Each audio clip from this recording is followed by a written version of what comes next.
Alexandre de Moraes, quem é o ministro do STF criticado pelo PT no passado e hoje é alvo de revoltas bolsonaristas.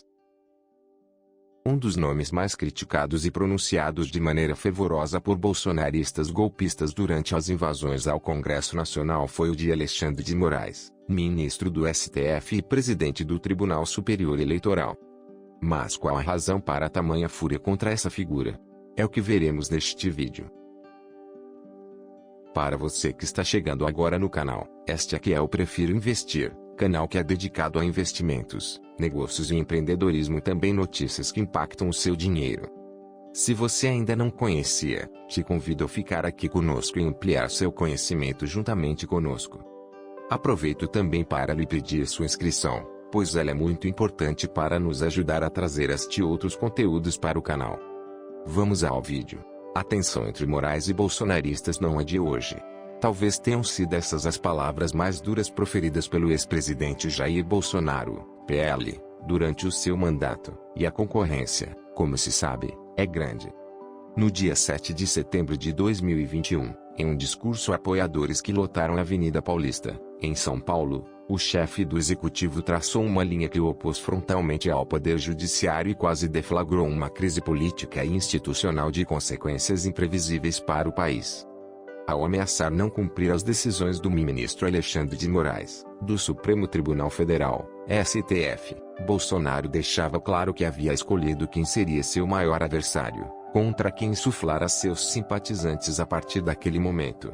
De forma inusual, a maior rivalidade da República não envolvia o presidente e um líder político de oposição, mas um magistrado da mais alta corte de justiça do país. 2 dias depois do discurso na Paulista, Bolsonaro divulgou uma carta à nação, uma iniciativa do ex-presidente Michel Temer MDB, o próprio responsável pela indicação de Moraes ao Supremo, para apaziguar os ânimos na qual afirmou que não tinha intenção de agredir quaisquer dos poderes e reconheceu no magistrado qualidades como jurista e professor.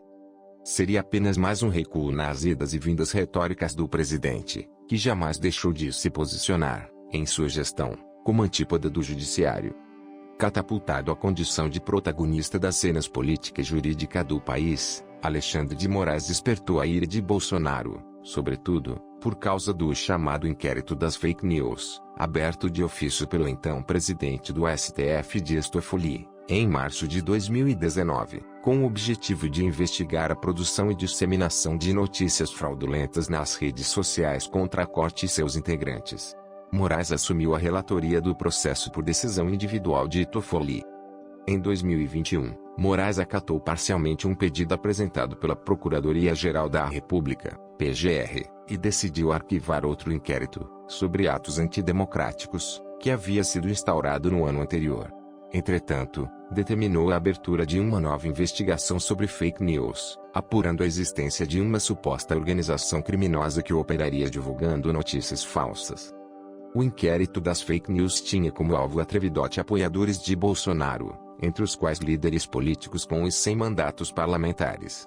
O termo Gabinete do Ódio ganhou as páginas dos jornais, em referência a um suposto grupo liderado pelo vereador Carlos Bolsonaro, Republicanos RJ, um dos filhos do presidente, que teve papel fundamental no trabalho com as redes sociais de Bolsonaro durante a campanha eleitoral de 2018. Carlos sempre negou a existência de tal estrutura, trajetória política, e nos tribunais, de Alexandre de Moraes. Antes de assumir uma cadeira no Supremo e no Tribunal Superior Eleitoral, TSE, Alexandre de Moraes teve atuação política relevante em São Paulo, onde nasceu, formou-se advogado e construiu sua trajetória profissional. Depois de atuar como promotor de justiça do Estado entre 1991 e 2002, Moraes aceitou o convite do então governador Geraldo Alckmin, na época, no PSDB, para assumir a Secretaria Estadual de Justiça. Ocupou a pasta até 2005, acumulando durante alguns meses a função de presidente da antiga Fundação do Bem-Estar do Menor, FEBEM, atual Fundação Casa. Em 2005, indicado pela Câmara dos Deputados em vaga destinada aos cidadãos de notável saber jurídico e reputação ilibada, foi nomeado pelo presidente Luiz Inácio Lula da Silva, PT, como conselheiro do Conselho Nacional de Justiça, CNJ, para o biênio 2005 a 2007. O bom trânsito de Moraes na classe política levou à gestão de Gilberto Kassab na Prefeitura de São Paulo. De 2007 a 2010, foi secretário municipal de transportes da capital paulista. Também comandou a Companhia de Engenharia de Tráfego, CET, e a São Paulo Transportes, Companhia de Transportes Públicos da capital, SPTrans. Passado o período de intensa participação na cena política brasileira, Moraes viveu uma fase de afastamento a partir de 2010, quando fundou seu escritório de advocacia, destinado a causas relacionadas ao direito público. Mas 4 anos depois, foi novamente convidado por Alckmin para exercer papel de relevo no Executivo Estadual, comandar a Secretaria de Segurança Pública.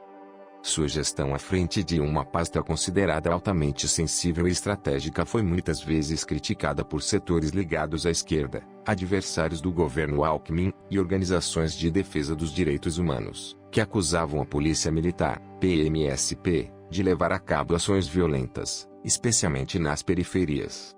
Em 2016, em meio ao terremoto político que se abateu sobre o país com o impeachment de Dilma Rousseff, PT, foi convidado pelo novo presidente, Michel Temer MDB, para assumir o comando do Ministério da Justiça e da Segurança Pública. Aquele era o mais alto cargo político alcançado por Moraes até então. Mas, em fevereiro de 2017, após a trágica morte de Teori Zavascki, ministro do STF, em um acidente aéreo, foi indicado por Temer para ocupar a vaga do magistrado na corte. A indicação, que seria chancelada pelo Senado, foi fortemente contestada por parlamentares de esquerda, principalmente do PT, que alegavam que Moraes não tinha isenção para atuar na Suprema Corte, dada sua proximidade política com o PSDB e o governo Temer. Na época, o partido de Lula classificou a escolha de Moraes para o Supremo como um profundo desrespeito à consciência jurídica do país. Segundo a legenda, o novo ministro era despreparado e parcial. Apesar do esperneio de setores da esquerda, Moraes contou com o apoio de ministros do STF como Gilmar Mendes, Marco Aurélio Melo e Luiz Fux, que asseguraram que a trajetória política do magistrado não interferiria em sua atuação na corte. O advogado, formado na Faculdade de Direito do Largo de São Francisco, doutor em Direito do Estado e livre docente em Direito Constitucional, chegava ao ponto mais alto de sua carreira na magistratura, de criticado pelo PT alvo de Bolsonaro. O recrudescimento da polarização política no Brasil, sobretudo a partir da eleição de Jair Bolsonaro em 2018, levou a um acirramento de ânimos generalizado que muitas vezes desaguou no STF. A mais alta corte da justiça brasileira passou a assumir um papel cada vez mais ativo e intervencionista, também provocada por agentes políticos a se manifestarem inúmeras vezes a respeito de questões não resolvidas no âmbito do legislativo ou do executivo. O protagonismo político do judiciário talvez tenha chegado ao ápice em abril de 2018, quando o STF rejeitou um pedido de habeas corpus para impedir a prisão de Lula no processo envolvendo o Triplex no Guarujá, São Paulo, no âmbito da Operação Lava Jato. A decisão abriu caminho para que o então juiz Sérgio Moro decretasse a prisão do ex-presidente, àquela altura já condenado por unanimidade em decisão colegiada, decisão que o afastaria da disputa eleitoral daquele ano.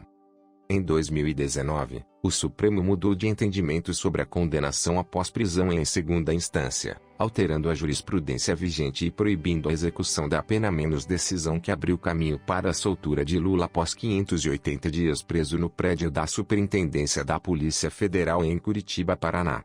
E finalmente, em 2021, a Corte anulou todas as condenações de Lula por entender que Moro, que havia sentenciado o ex-presidente a 9 anos e 6 meses de prisão por corrupção passiva e lavagem de dinheiro no caso do Triplex, teve uma atuação parcial e que a 13ª Vara Federal de Curitiba não seria o foro competente para julgar os casos que envolviam o petista.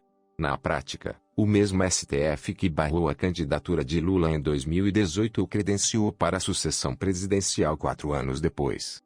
Nesse contexto político conflagrado, Alexandre de Moraes assumiu a parte que lhe cabia no protagonismo adquirido pelo STF e foi praticamente empurrado para o lado oposto àquele em que se situava Bolsonaro.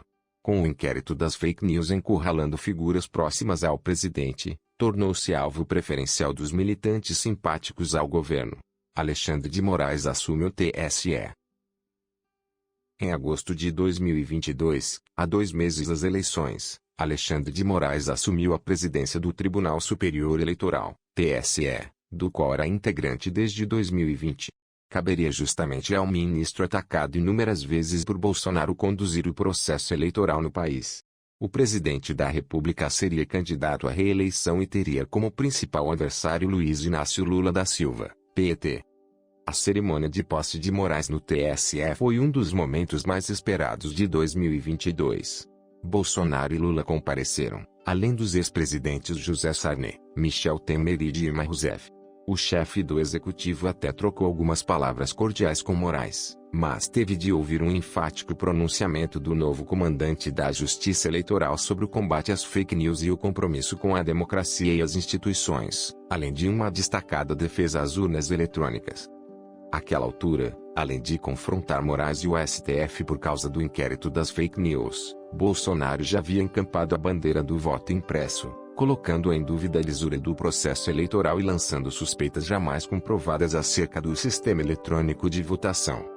A cerimônia de hoje simboliza o respeito pelas instituições como o único caminho de crescimento e fortalecimento da República, e a força da democracia como o único regime político onde todo o poder emana do povo e que deve ser exercido pelo bem do povo, afirmou Moraes em sua posse.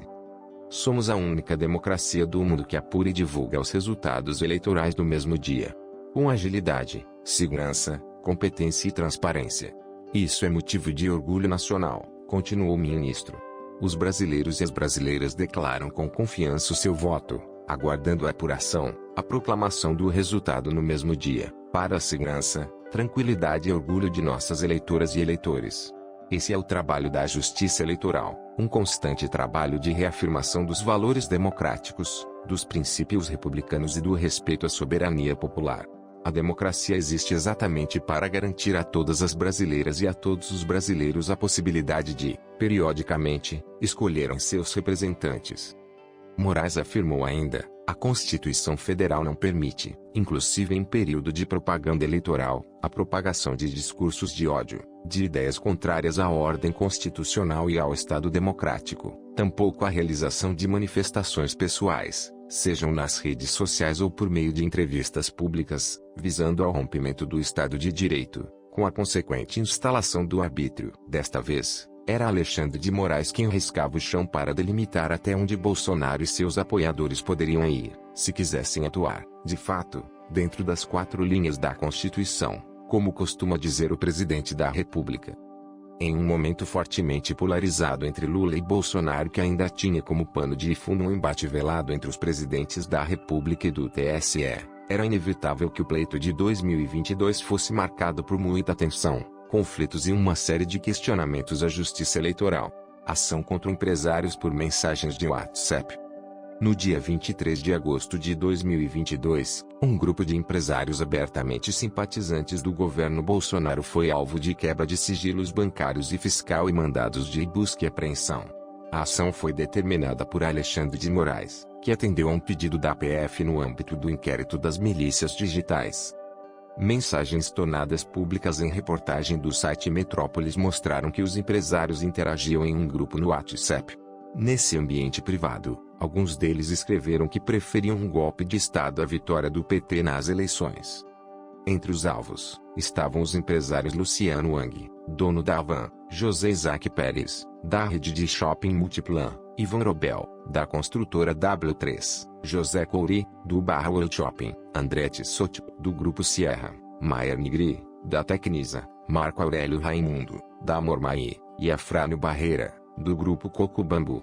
Nem todos se manifestaram ou endossaram os comentários sobre um possível golpe, vários sequer participavam efetivamente das conversas. Além das buscas, Moraes determinou o bloqueio das redes sociais dos empresários. Segundo o ministro do Supremo, as medidas tinham estrita correlação com o rumo de investigações nos inquéritos. De acordo com Moraes, as investigações eram voltadas ao possível financiamento de notícias fraudulentas, discurso de ódio e de ataques orquestrados às instituições públicas, às urnas e a reforçar o discurso polarizado, provendo do descrédito dos poderes da República, envolvendo, inclusive, alguns empresários que já estão sendo investigados desde 2019. Não é possível ignorar as mensagens trocadas por um grupo de empresários, que repetem o mesmo modus operandi ilícito verificado desde 2019, fomentando o ataque às instituições e ao próprio Estado Democrático de Direito, anotou o ministro. A controversa decisão de Moraes sobre os empresários dividiu a comunidade jurídica.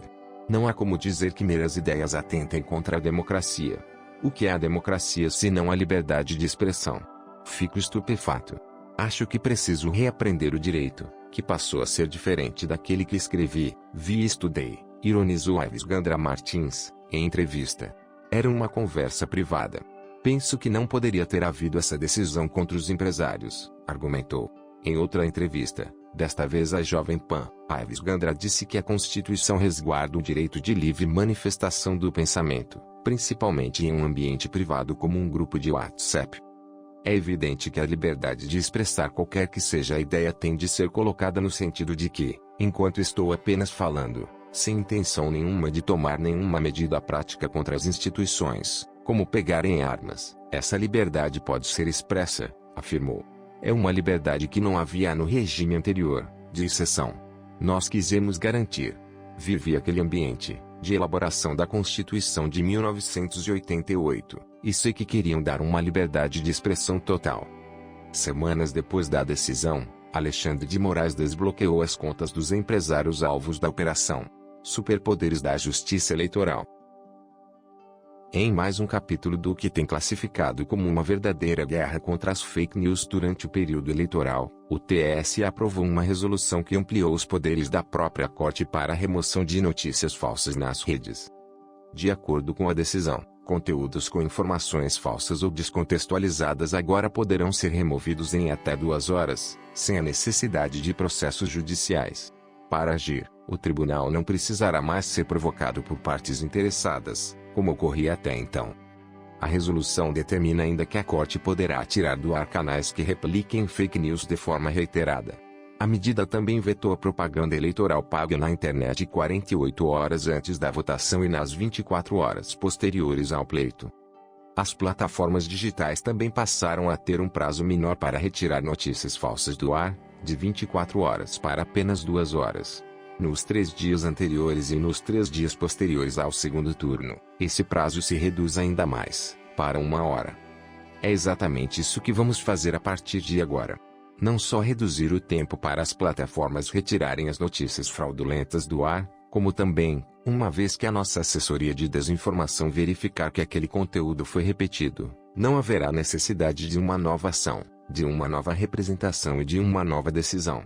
Haverá a imediata retirada do conteúdo fraudulento, anunciou Alexandre de Moraes. Alegando preocupação com eventual censura aos meios de comunicação, o Procurador-Geral da República, Augusto Aras, recorreu ao STF para tentar barrar a medida, mas os ministros do Supremo chancelaram os superpoderes da Justiça Eleitoral.